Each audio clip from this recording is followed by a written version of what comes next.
Hello, everybody, and thank you for tuning in today to the Liberty Report.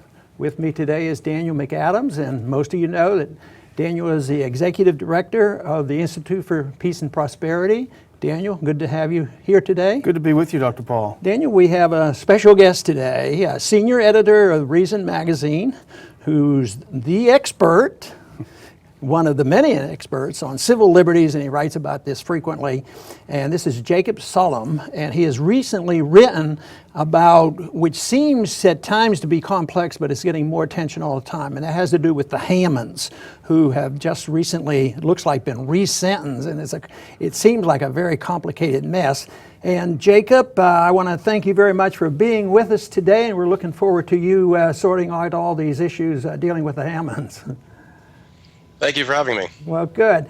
First off, give our viewers sort of a brief summary. There's some people who sort of have heard about the Hammonds and something's going on in Oregon. Tell us a little bit about what has happened and why you're interested in this case. Well, the case struck me because of the way that it illustrates the problems with mandatory minimum sentencing.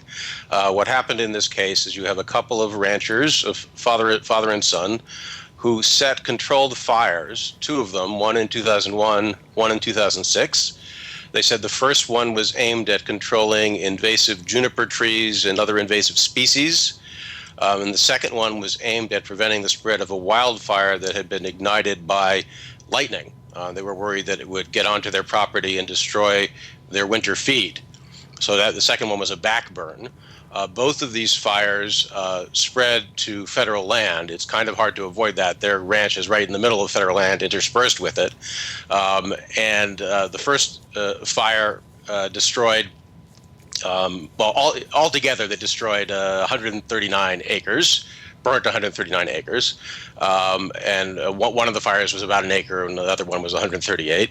And that may sound like a lot, but to put it into context, this is a ranch of about 10,000 acres, and it's interspersed with federal land that totals several times as much acreage.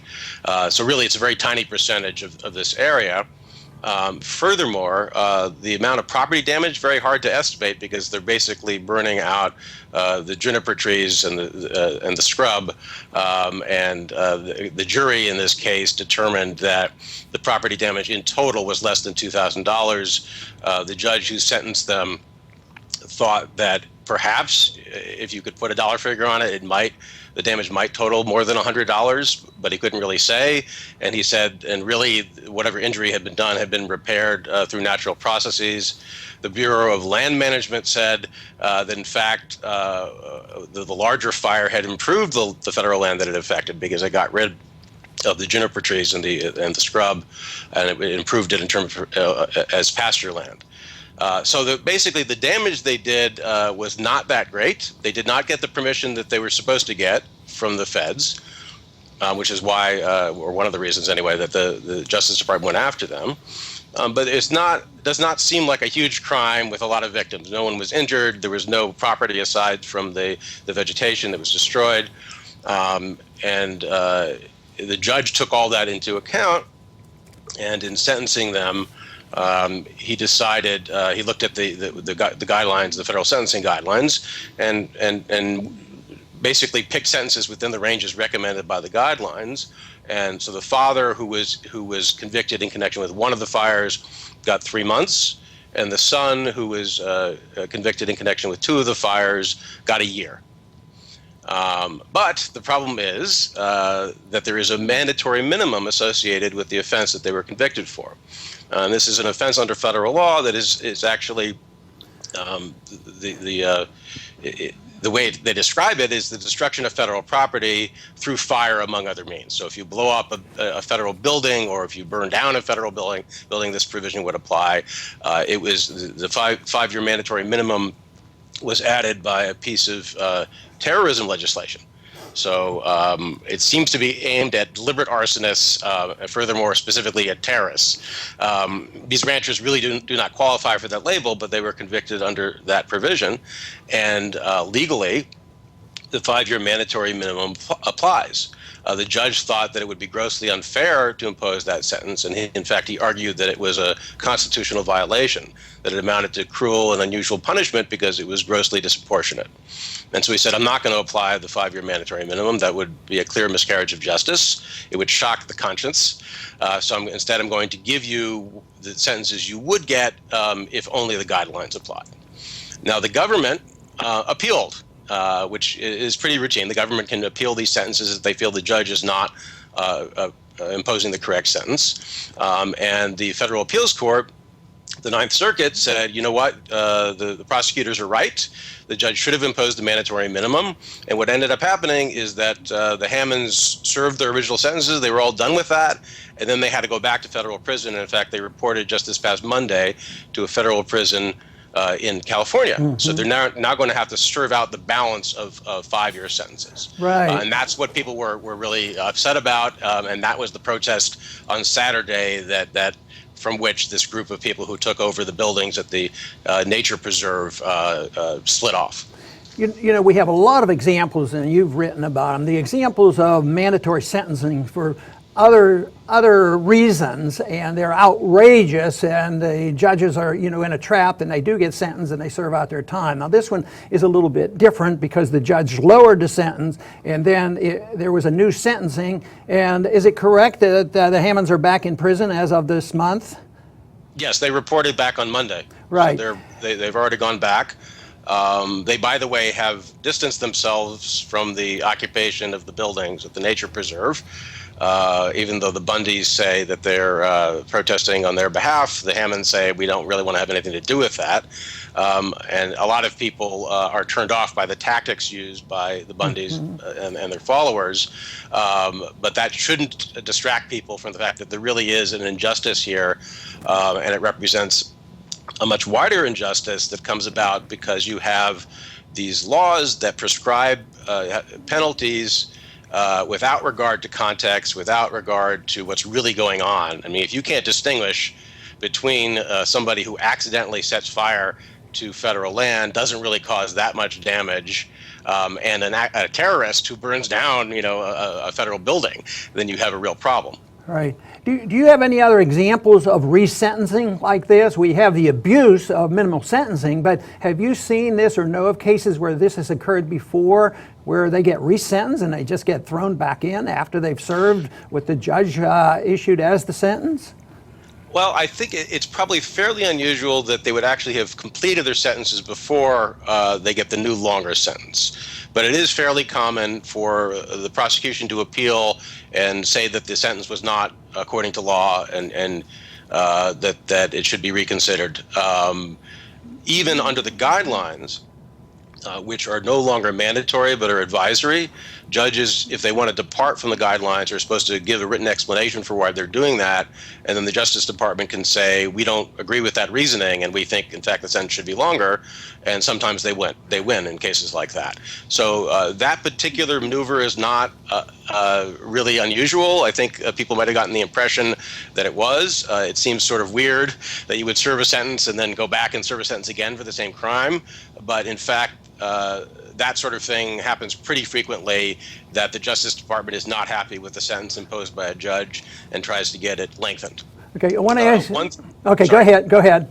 No, one striking thing about this case is the prosecutor who asked for the mandatory minimum himself conceded that this was troubling. That was the word he used. It's troubling that what they did and the sentence that they're getting, or the sentence that's prescribed by law, does not really seem proportional. He himself conceded that even while he was saying, really, you have no choice but to impose this mandatory minimum. So I think that's pretty striking. You don't often get that sort of concession from a prosecutor. Okay, I have one more question at this moment, and Daniel's going to have a question for you. But these minimum sentencing laws, the problem that we have with them, are they essentially always federal? Or if we had no federal mandatory sentencing laws and a strict interpret the Constitution, they'd probably be out of this business.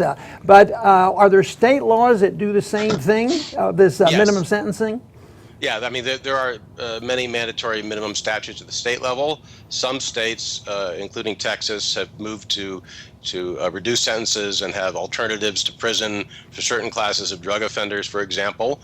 But one of the biggest problems is repeat offender laws, which are supposedly designed to target the most dangerous criminals. But what ends up happening is if you have committed a couple of felonies over the course of your life, you can end up going to prison for the rest of your life. You can actually get a life sentence for very trivial crimes. And in fact, the Ninth Circuit in the Hammond case said, we don't think that the 5-year mandatory minimum imposed on them is grossly disproportionate. And here's how we know. Look at all these other ridiculously long sentences that have been upheld by the Supreme Court.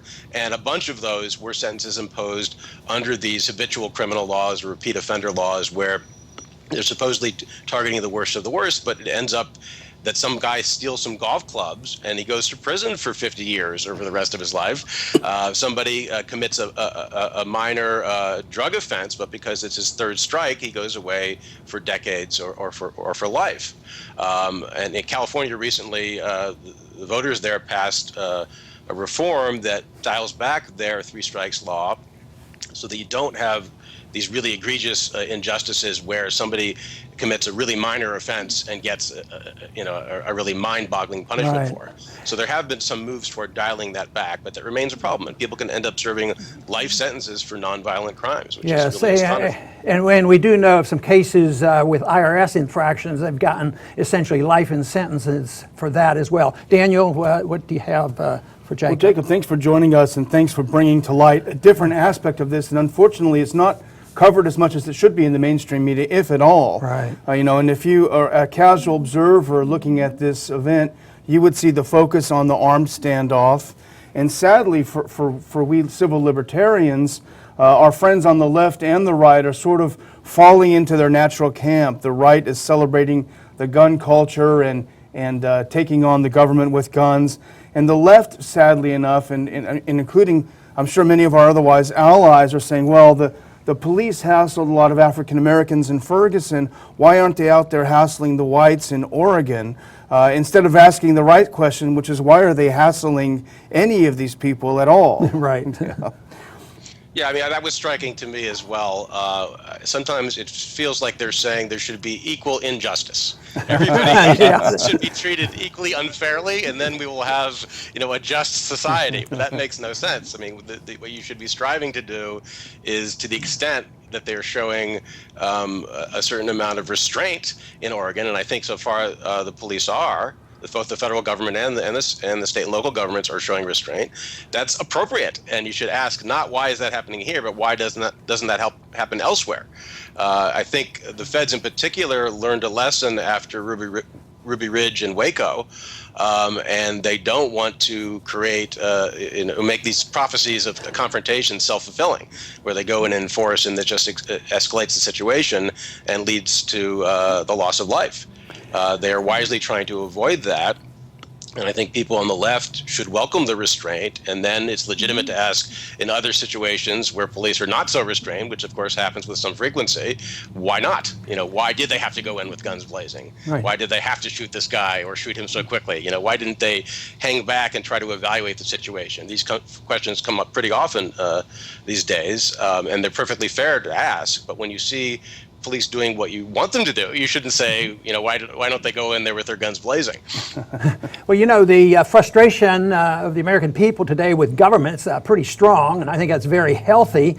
But the solutions are very difficult for me. I think I know what the solutions are, but to overcome what exists in Washington, D.C. and what exists in the judicial system and how much clout they have and how much unlimited amounts of money to prosecute people, it really is pretty frustrating how to come up with a solution. But at the origin of our country, there was a concept that was well understood and endorsed called jury nullification. And sometimes I think that's the only thing left for us when I look at the bureaucracy. Do you give the issue of jury nullification any credibility as a part of a solution for some of this runaway problems that we have on sentencing? If the jurors only knew, that they could have more say in the judgment of the law. Yeah, I mean, generally speaking, jurors do not know what the penalty is that awaits the defendant, and that's deliberate. The prosecution doesn't want them to know. There have been a bunch of cases where jurors have said after the fact, if we knew that he was facing a 5-year mandatory minimum or a 10-year mandatory minimum or 50 years in federal prison for a series of minor marijuana sales, we never would have convicted him.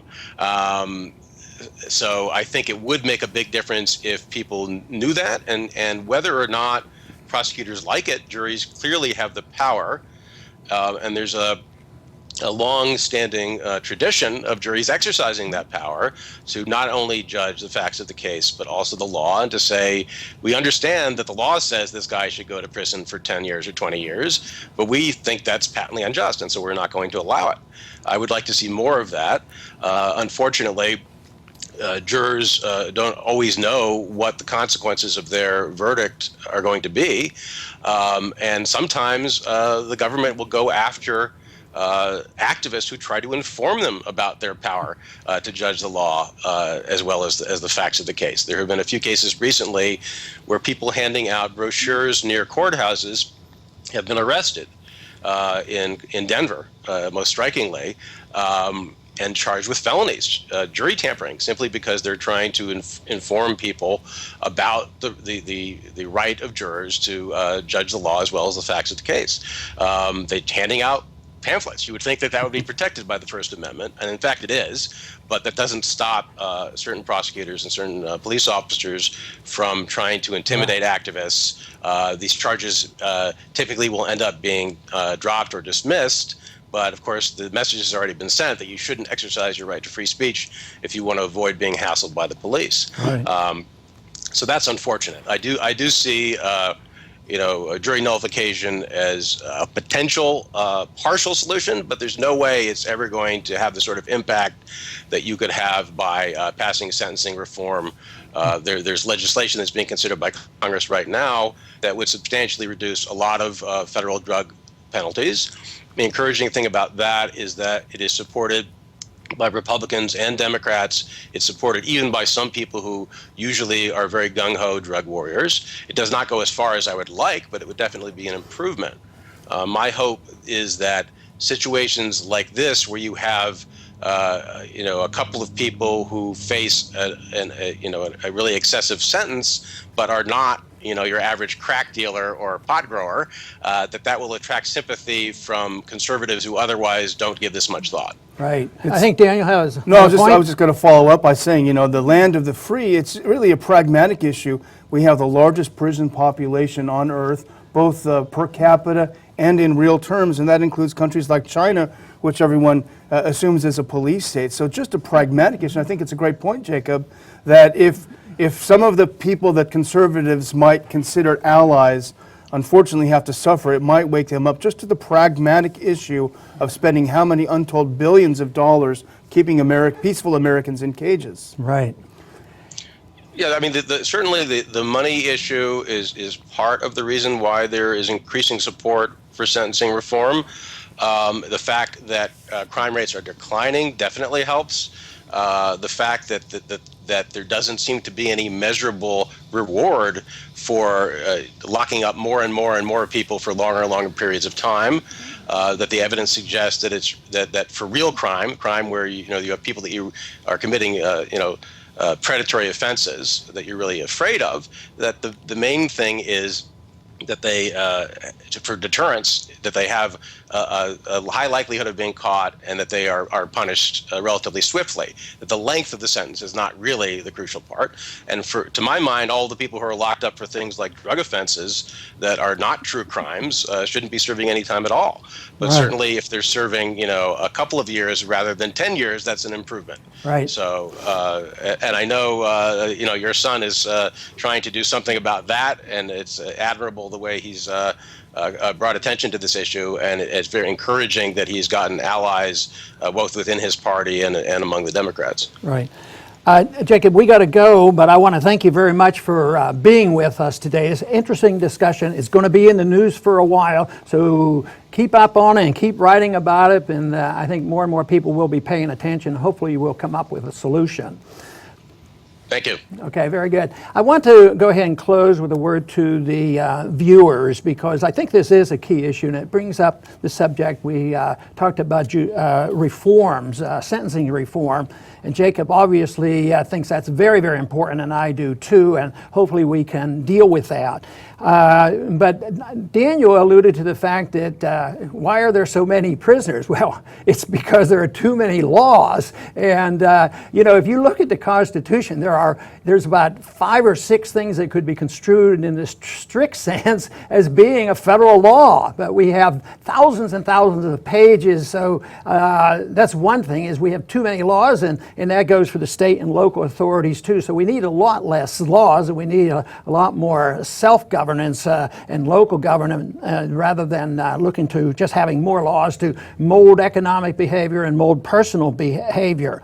But ultimately, another thing that we didn't get the chance to touch on, but I think it's very important, and that has to do with private property ownership. When nobody owns the property and everybody owns the property, and you have contracts with the government, and our government is untrustworthy, it started out with our contracts with the Indians. They were never upheld, and now we make contracts with people who live and graze off federal land. You know, if the Bundys happened to have been an oil company in a fight with the federal government, they would have at least had some funds to fight them. But no, they pick on the little guy, and they want to erode the principle. I believe these individuals that push this, they are avowed socialists. They want government ownership. They do not believe in private ownership. So we would have a lot less problem, but we could start off. I know that a third of the country is owned by the federal government.